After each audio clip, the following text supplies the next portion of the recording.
C'est toi, ma Marie, mon ex-collègue préféré. Oh, je ne t'avais pas reconnue.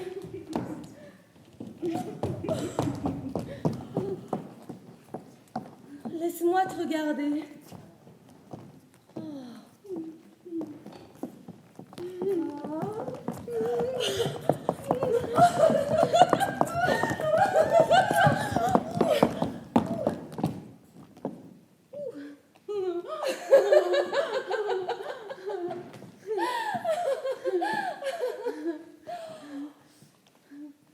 Tu es tellement en forme. Oh, bah, d'une cinquantaine de trop, tu peux le dire. D'une cinquantaine de plus. Oh là là. T'étais déjà bien en chair, mais là... Enfin, t'as pas perdu ton sens de l'humour, hein. Et dans ton état, c'est préférable. Oh, viens donc t'asseoir à côté de moi et dis-moi tout.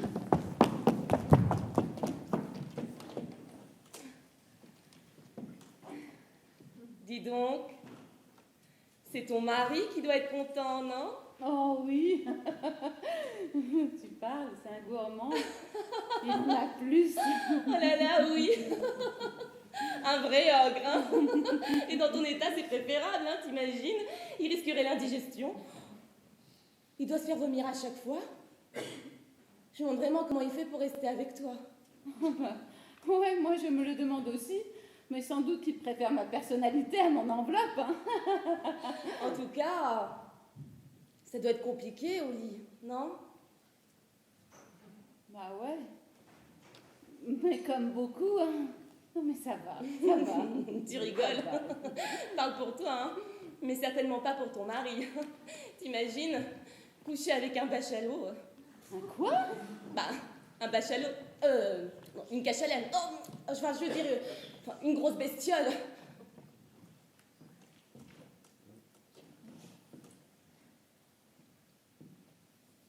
Oh, bah. Et ne te prends pas mal, hein, je voulais simplement plaisanter. Et tes enfants?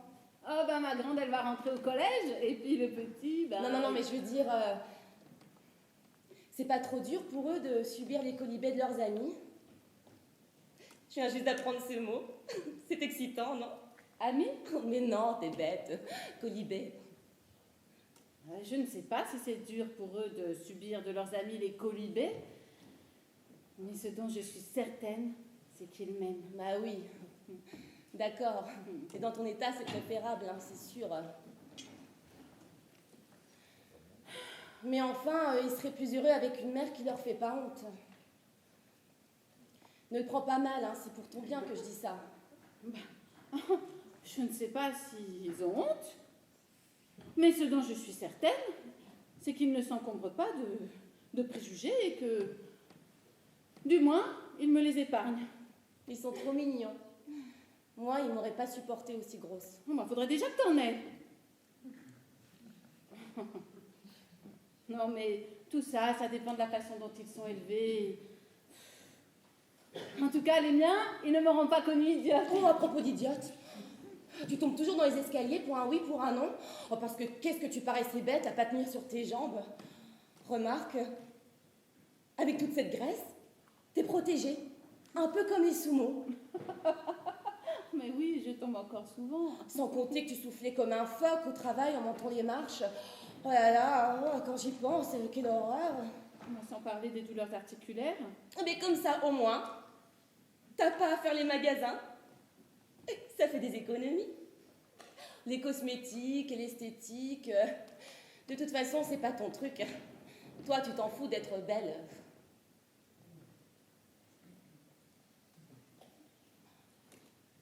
Une question. Tu me connais, je suis franche, hein. Et entre nous, on peut tout se dire. Tu peux rien contre la transpiration? Oh, mais je transpire comme tout le monde. Oui, non, mais vous, les gros, vous sentez fort quand même. Oh, mais tu peux être franche sans être conne, hein.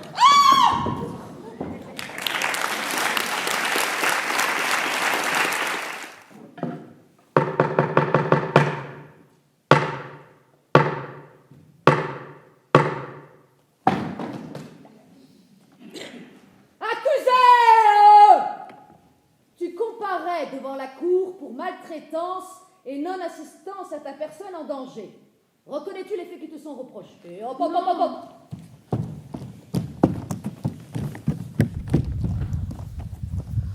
Ah. Procureur, je vous laisse la parole. Monsieur le Président, Madame la Présidente. Madame la Présidente,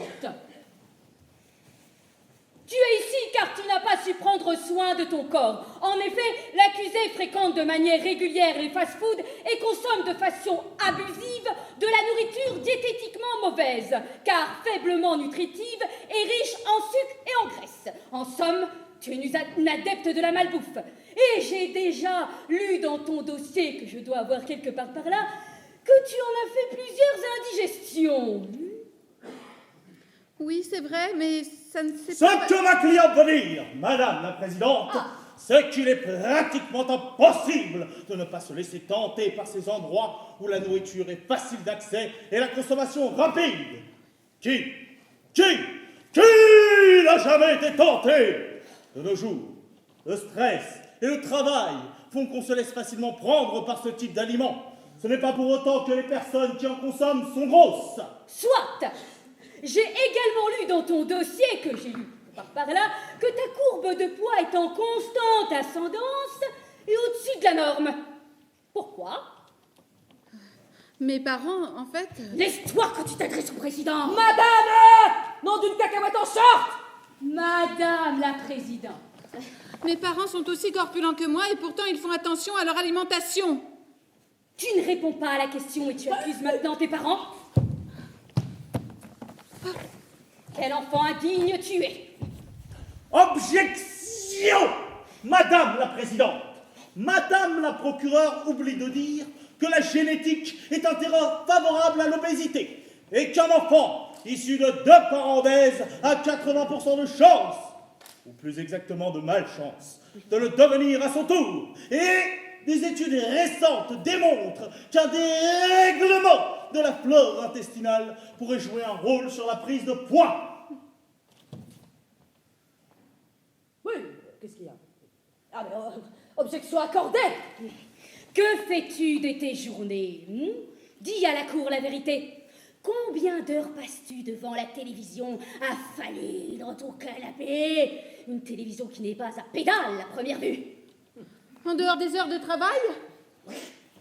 En dehors des heures de travail? Je ne sais pas, moi. Quelques heures? Je me rends pas bien compte. Je ne la regarde pas tant que ça.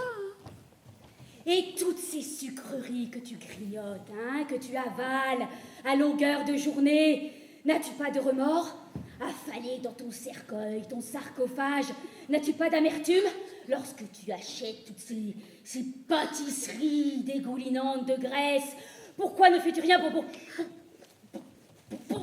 bouger ta graisse? Oh. Réponds! Sur ce point, vous avez raison. Je me retrouve enfermée dans un engrenage sans fin. Je ne sais plus comment m'en sortir. C'est pour cela que je demande de l'aide. En réalité, Madame la Présidente, je pense que l'accusé est une victime. Oui, une victime. Victime de la maladie, victime des médicaments, victime de la vie moderne, tout simplement. C'est pourquoi, Madame la Marquise, j'en appelle à votre clémence et à votre bon sens. Oh, je fais des rimes, tiens. En accordant cette opération à ma cliente. Et moi, monsieur le poète, j'estime que l'accusé est coupable. Oui, coupable d'être incapable, et moi aussi je fais des rimes, de prendre ses responsabilités. Certes, il y a la génétique, certes, il y a les tentations, certes, il y aurait moins de scie, il y aurait plus de forêt, mais l'accusé doit faire preuve de volonté. Et c'est pourquoi, Madame la Présidente, j'exige la tolérance zéro, j'exige la peine capitale, puisqu'elle est coupable. Coupons-la.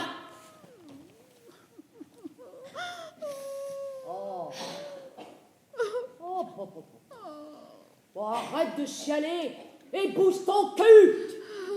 Oh, Qu'as-tu à dire? Je suis innocente. Oui, je me suis laissée aller. Mais la vie est dure. Et la nourriture un refuge. Je vous en prie. Aidez-moi. Viens.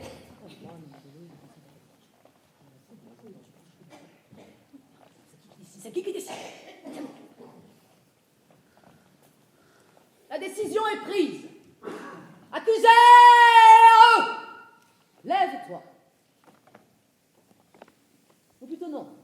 Rassieds-toi. Non, lève-toi. Non, plutôt, rassieds-toi.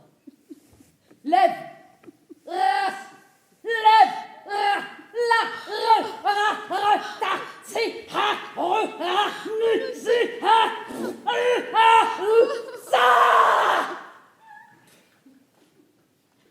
Trois, quatre. Il était une bergère. Héros, petit patapon, Il était une bergère. qui garde ses moutons, Pom pom. qui garde ses moutons, Pom pom. qui garde ses moutons. Pom pom pom. Bien.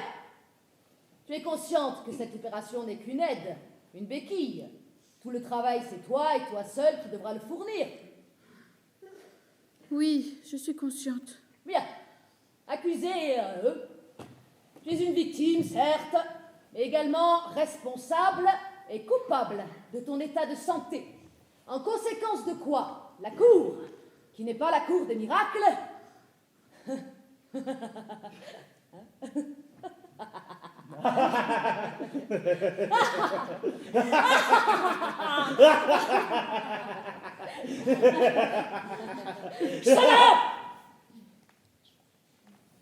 t'enjoint à subir cette opération.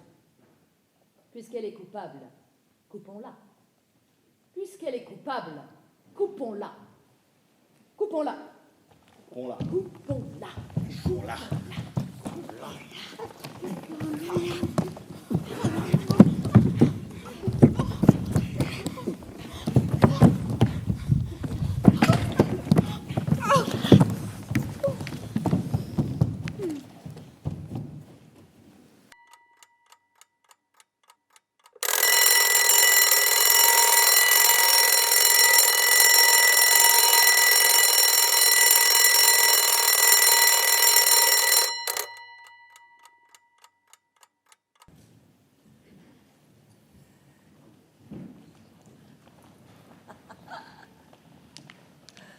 Bonjour, monsieur, dame.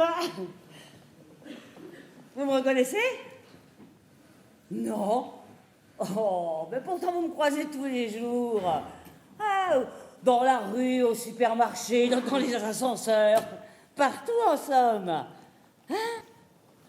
Je suis dame obésité. Et je suis venue ici vous parler de moi. Enfin de moi, disons de nous. Oui, nous qui sommes en obésité morbide, et on représente quand même 1,2% de la population française, hein. Des hommes, des femmes, des jeunes, des vieux, des hétéros, des homos. Peut-être même vous, monsieur, dame, hein. On n'ayez crainte de rire ou de sourire, hein. L'obèse a beaucoup d'humour. Le sujet est vaste. Oh oui, faisons ensemble un tour d'horizon gastro-tragico-comique de l'enfer et du paradis vécu par l'obèse. L'avant et après opération. Moi, par exemple, hein, dans mon corps, on est deux. Moi et ma graisse. Parfois, j'ai l'impression qu'il s'agit d'une entité à elle toute seule. On faudrait peut-être que je lui trouve un nom. Hein. Un vrai, je veux dire, parce que je parle bien de mes bourrelets, mon gros cul, ma culotte de cheval, mes plis, mes boudins, tout ça, c'est d'un banal. Enfin, faute de lui avoir trouvé un nom intéressant, eh ben, je compense en m'occupant d'elle de manière assidue. Oh oui, tous les jours, je la pèse, la mesure, la tire, la pétris, la masse, la malaxe. Oh oui, je prends soin d'elle. Hein. Même des fois, elle a droit à des crèmes amincissantes. ou anticellulite, ou un tour de manège avec le dernier vibreur palpeur rouleur. Faut dire que ma graisse, hein, c'est ma meilleure ennemie. Elle résiste à tout. Alors des fois, je lui parle. On ne rigolait pas, c'est sérieux, hein. Et il y en a bien qui parlent à leurs plantes. Alors là, je l'attrape fermement, hein. Et je lui dis que je vais la couper avec mon grand couteau de cuisine. Et quand je suis très énervée, je la menace de tronçonneuse. Ah, mais elle est très maligne. Maligne. Jeu de mots. Oh, bien sûr, je vois bien qu'elle réfléchit quand je parle de faire un régime. À la première restriction, je sens bien qu'elle souffre, qu'elle se contracte. Mais sitôt le premier éclair au chocolat, elle se gonfle d'orgueil et je dois bien admettre une fois de plus qu'elle a gagné. Alors les années passent, plus rien ne lui fait peur. Avec les années, elle est devenue insupportable, dominante, indomptable. J'ai plus mon mot à dire. Allô? SOS, obésité! Oh ben non, ça n'existe pas. Les gros, on ne veut pas les voir. Mais non, il faut en voir à toute la société. Ah ben oui, messieurs, dames. Quand j'arrive à marcher dans la rue, ma graisse bondit et rebondit. À chaque pas, elle s'exhibe, fière et victorieuse. Je la menace de l'abandonner sur le premier trottoir. Hein. Mais elle décide d'aller s'asseoir dans le premier fast-food venu, histoire de me faire taire, une fois pour toutes. Cette fois, c'est la fin. La fin. Non. Est-ce que je veux continuer à souffrir comme ça ou à prendre des décisions qui s'imposent? Régime, sport, opération chirurgicale. Mais de quoi suis-je coupable pour devoir endurer ça?